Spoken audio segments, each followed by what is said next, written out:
Is it good? We're having a good time up here. You're having a good time out there. So it's just one big feedback thing, you know. And so anyway, in the mid-2000s, which would be 2005 actually, I decided, hello madam. Hi. Yeah. I decided to do an instrumental record. Hello, I'm talking. I'm talking here. Are you listening or are you talking?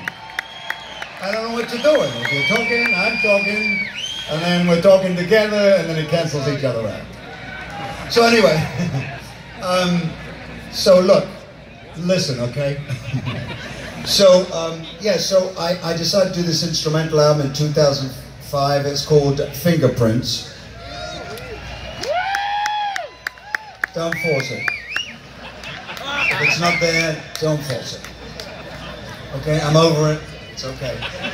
So anyway, so I went to halfway around the world with different people. Different artists joined me for different tracks. The first people that said yes was my dear friend and discoverer. He discovered me when I was 14, Mr. Bill Wyman of the Rolling Stones. And he had left after Steel Wheels, so I decided to ask him if Charlie would come along. And so I reunited Charlie Watson and Bill Wyman for a couple of tracks. And that was fantastic. It was the Stones rhythm section. You were just go, Stones. So, and they just sort of, they were giggling at each, I don't know, it was very second grade. So, but anyway, it was wonderful to see, I have to say. And I've known both of them since I was, and so I was weaned in the studio. And so anyway, then Mr. Warren Haynes joined me in New York for a blues track. I love Warren's playing. And then there's a band that you don't know probably from England, The Shadows, who are the backup band for Cliff Richard, who's our English Elvis, still living.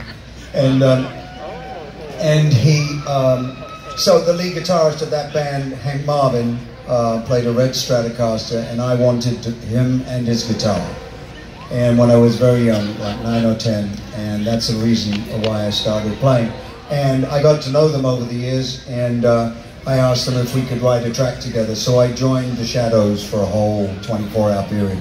It means a lot more to me than it does to you, I can tell. But that's okay, I'm going to tell you anyway. Because you need to know these things. It's a need-to-know basis. So anyway, the very first session I went to Seattle and met up with my friends from Pearl Jam, Matt Cameron and Mike McCready, and we did the track we're going to do in a second, and also another one. We wrote one together as well. So anyway, I gathered all this stuff. I came back to my house in Cincinnati at the time, and I mixed it. You probably heard me mixing. So, and I finished the mixes, and I put it out, and my family bought it, and this guy here bought one copy. And so we're up to around 18 copies now, worldwide. But it's okay. So anyway, I moved on, and then I went to the mailbox about 2 months later, big manila envelopes there, brought them inside, and opened them up, and there were 2 Grammy nominations for the album. So,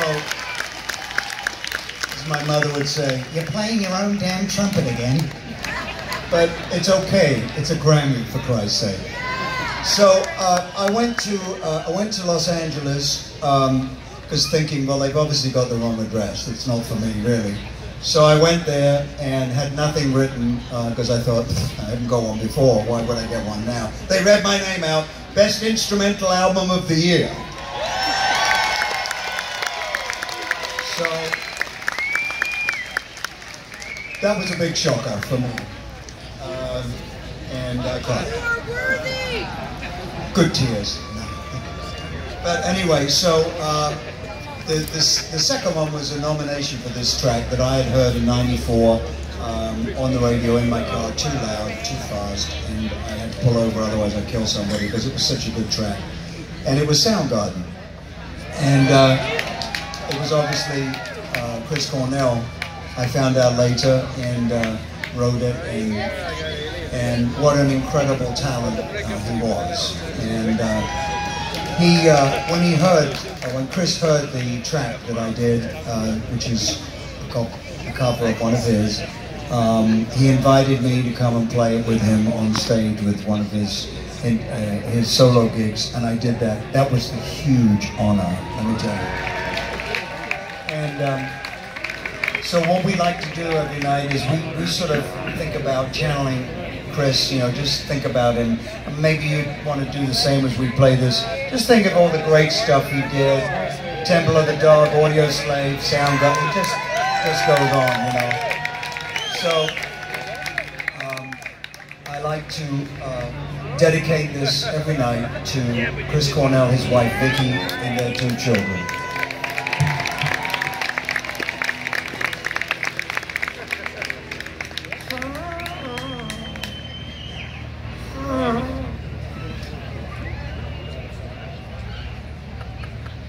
Is this on? It's not on. It's a shaver.